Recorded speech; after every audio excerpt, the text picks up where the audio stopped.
እንኳን ደስ አላችሁ።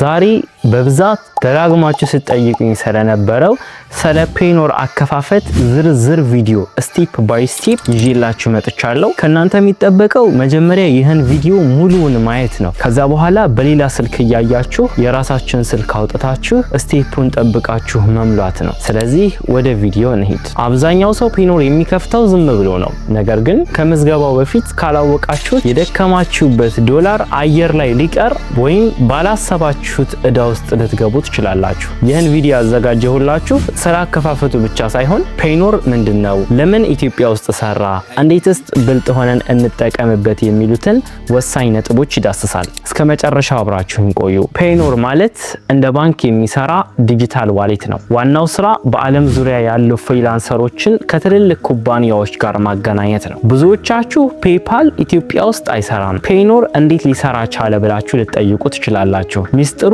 እዚህ ጋር ነው። ፔይኖር ከኢትዮጵያ ባንኮች ጋር ቀጥታ የኮሬስፖንደንት ባንኪንግ ትስስር አለው። አንተ ፔይኖር ላይ አካውንት ስትከፍት እነሱ አሜሪካ ውስጥ ያላቸውን ቨርቹዋል ባንክ አካውንት ይሰጡሃል። ከውጭ የሚላክልህን ዶላር ተቀብለህ እዛው ሆነ ወደ ኢትዮጵያ ንግድ ባንክ ወይም ወደ ፈለከው ባንክ ስትልከው ልክ ከውጭ ሀገር እንደተላከ ስዊፍት ትራንስፈር ሆኖ ይገባልሃል። ግን እዚህ ጋር መጠንቀቅ ያለብን ወሳኙ ነገር ዝም ተብሎ አካውንት አይከፈትም። ዝም ብሎ አካውንት ለመክፈትም መቸኮል አያስፈልግም። ፔይኖር እንደ ፌስቡክ ወይም እንደ ቴሌግራም ወይም ደግሞ እንደ ሌሎች ፕላትፎርሞች ከፍታችሁ በነፃ የሚቀመጥ አይነት አካውንት አይደለም። ፖሊሲያቸው እንዲህ ይላል። አካውንታችሁ ውስጥ ለ12 ተከታታይ ወራት ኦልሞስት ለ1 አመት ምንም አይነት የገንዘብ እንቅስቃሴ ካልተደረገ ወይም በአመት ውስጥ በአጠቃላይ $2000 ካልተቀበላችሁ ወይም ደግሞ ካላካችሁ ትራንስፈር ካልተፈጸመ ፔይኖር $29.95 የአመታዊ አገልግሎት ክፍያ ይቆርጣል። ኦልሞስት $30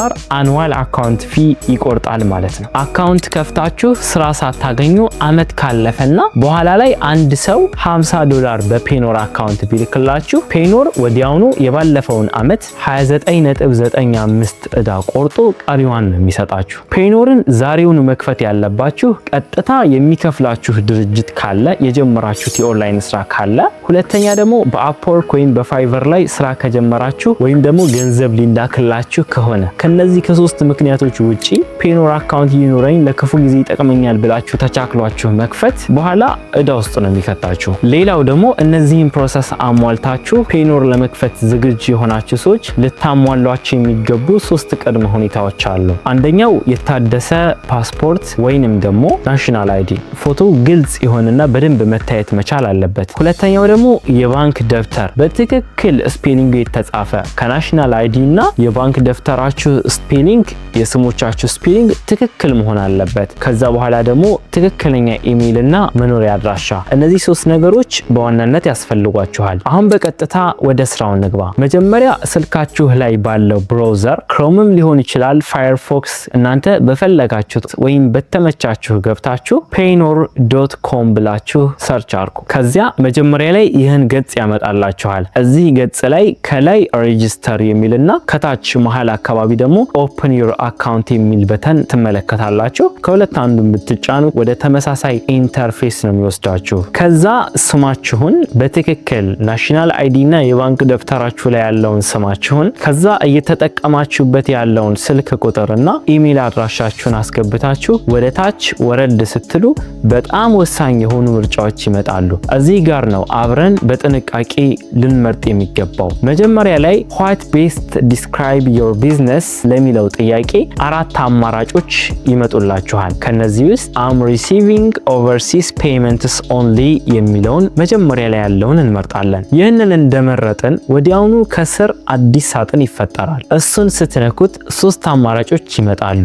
registered as a company ይህ ድርጅት ላላቸው ሰዎች ነው ይህን የሚመርጡት። ሁለተኛ ላይ ደግሞ registered as a sole proprietor ይህ በግል ንግድ ፍቃድ ለምትመዘገቡ ነው። እና መጨረሻ ላይ individual my business is not registered ምንም አይነት ንግድ ፍቃድ ለሌላቸው ነው። እኛ የምንመርጠው ይህንን ኢትዮጵያ ውስጥ ሆነን ስለሆነ ከላይ ያሉትን ብንመርጥ ራሱ ክራይቴሪያዎችን ማሟላት አንችልም እና የምንመርጠው individual my business is not registered የሚለውን መጨረሻ ላይ ያለውን ነው ማለት ነው። ይህ ምርጫ ያለምንም ንግድ ፍቃድ በግል መታወቂያችሁ ብቻ እንድንመዘገብ ስለሚያስችለን ነው። ቀጥሎ how do you receive your cross border payments የሚል ሳጥን ይመጣል። እዚህ ጋር እኔ የምመክራችሁ አራተኛውን ወይም receive payment from both freelancer platforms and business clients የሚለውን ነው። ይህን ከመረጣችሁ እንደ Upwork ካሉ ሳይቶችም ሆነ በቀጥታ ከውጭ ሀገር ድርጅቶች ክፍያ መቀበል ትችላላችሁ። የመጨረሻው ጥያቄ በወር ምን ያህል ታንቀሳቀሳለህ የሚለው ነው። እዚህ ጋር under 500 USD የሚለውን የመጀመሪያውን ምርጫ እንመርጣለን። ትንሽ ነው የሞላ ነው ብላችሁ መስጋት አይጠበቅባችሁም። ይህ ለመዝገባው ሂደት እንዲቀለን ብቻ ነው። አሁን ከታች ያሉትን I would like to receive የሚሉትን ሳጥኖች አውርተን ኔክስት እንላለን። አሁን ወደ ዋናው የምዝገባ ገጽ ገብተናል። እዚህ ጋር የምታስገቡት መረጃ በኋላ ላይ ከመታወቂያችሁ ጋር መገጣጠም ስላለበት በጣም መጠንቀቅ አለባችሁ። ቢዝነስ ሬጂስትሬሽን ቅድም ኢንዲቪጁዋል ብለን ስለመረጥን እዚህ ጋር no my business is not registered የሚለውን by default ራሱ መርጦ ይጠብቃችኋል። ካልመረጠውም ያን ክሊክ አድርጉ። ከዚያ ስማችሁን መታወቂያችሁ ላይ እንዳለው በትክክል በካፒታል ሌተር ትጽፋላችሁ። የአባታችሁንም ስም ላይክ እንደዛው በካፒታል ሌተር ብቻ። ከዛ የምትጠቀሙበትን ትክክለኛ ኢሜል አስገቡ።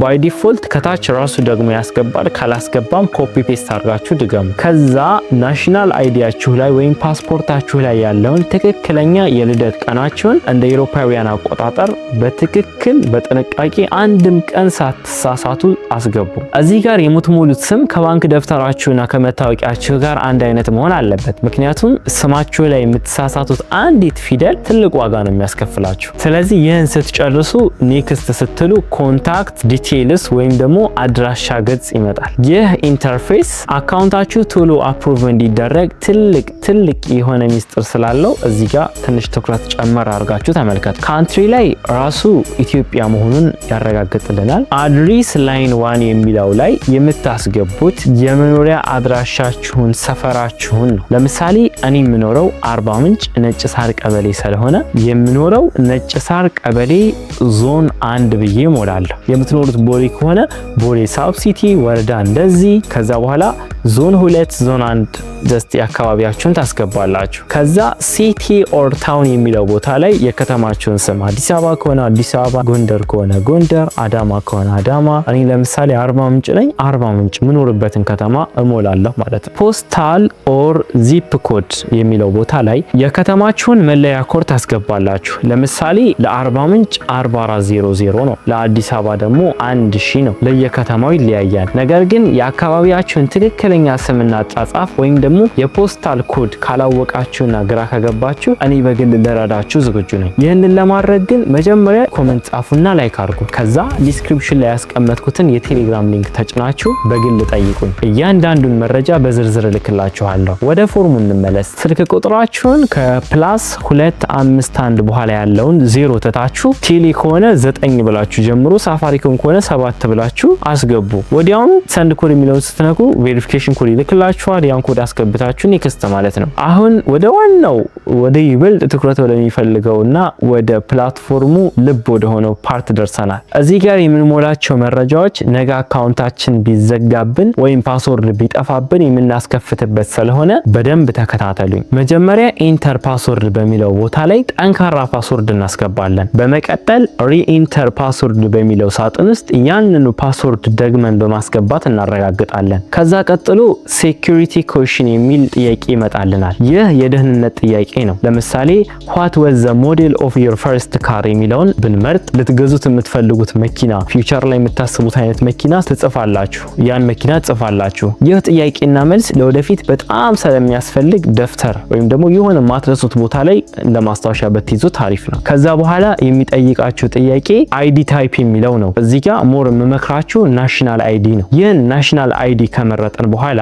በአዲሱ ዲጂታል መታወቂያ ላይ ሁለት አይነት ኮዶች አሉ። አንደኛው ከፊት ለፊት FCN ብሎ የሚጀምር ሲሆን ሁለተኛው ደግሞ ከመታወቂያው ጀርባ FIN ብሎ የሚጀምረው ነው። እናንተ ማስገባት ያለባችሁ ከመታወቂያው ጀርባ ያለውን FIN ብሎ የሚጀምረውን ሙሉ ቁጥር ነው። ይህ ቁጥር የእናንተ ትክክለኛ መለያ ወይም ደግሞ አይዴንቲፊኬሽን ነምበር ስለሆነ ፔይኖር የሚቀበለው ይህንን ነው። እዚህ ጋር ተመልካቾች የመጨረሻውና ዋናው ገጽ ላይ ደርሰናል። የምንሰራው ዶላር ወደ ኪሳችን የሚገባበት መንገድ ይህ ነው። አሁን እዚህ ጋር ስንደርስ ባንክ ካንትሪ የሚለው መጀመሪያ ላይ የሚመጣልን ጥያቄን ኢትዮጵያ መሆኑን እናረጋግጣለን።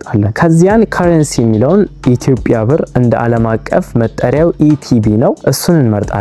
ይህም ማለት ዶላሩ ወደ ባንካችን ሲመጣ በወቅታዊ ምንዛሬ ወደ ብር ተቀይሮ ይገባልናል ማለት ነው። ከዚያ ባንክ ኔም የሚለው ላይ የምትጠቀሙበትን የሆነ ኤኒ ባንክ፣ አዋሽ ባንክ፣ ንግድ ባንክ፣ አቢሲኒያ፣ ዳሽን፣ ኤኒ እናንተ የምትጠቀሙት ኢትዮጵያ ውስጥ ያሉ ኦፊሻል ባንኮችን ትጠቀማላችሁ ወይም ትመርጣላችሁ። አካውንት ሆልደር ኔም የሚለው ጋር እዚህ ጋር በጣም አሁንም ጥንቃቄ ይፈልጋል። ቅድም የሞላችሁትን ናሽናል አይዲ ላይ ያለው ጋር ተመሳሳይ በሆነ ስፔሊንግ ስማችሁንና የአባታችሁን ስም ትጽፋላችሁ። ከዛ ሳትሳሳቱ አካውንት ቁጥራችሁን መጻፍ ነው፣ አካውንት ነምበር የሚለው ቦታ ላይ ማለት ነው። በመጨረሻም ከስር የሚታዩትን ሁለት አይ አግሪ የሚሉ ሳጥኖችን አብርታችሁ ሳብሚት የሚለውን ሰማያዊ በተን ተጫኑ። ኮንግራ።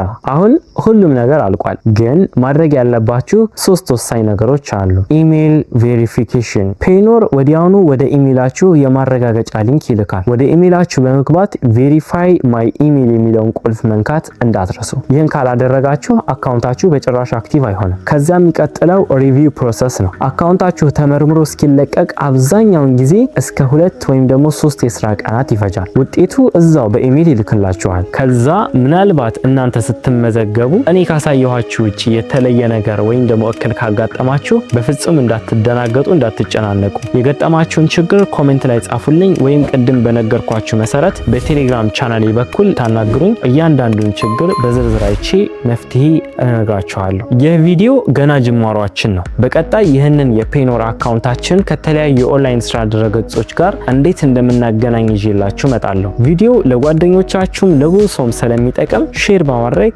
እኔንም ይበልጥ ሳፖርት አድርጉ። የተሻለ ነገር በየጊዜው ይዤላችሁ እስክመጣ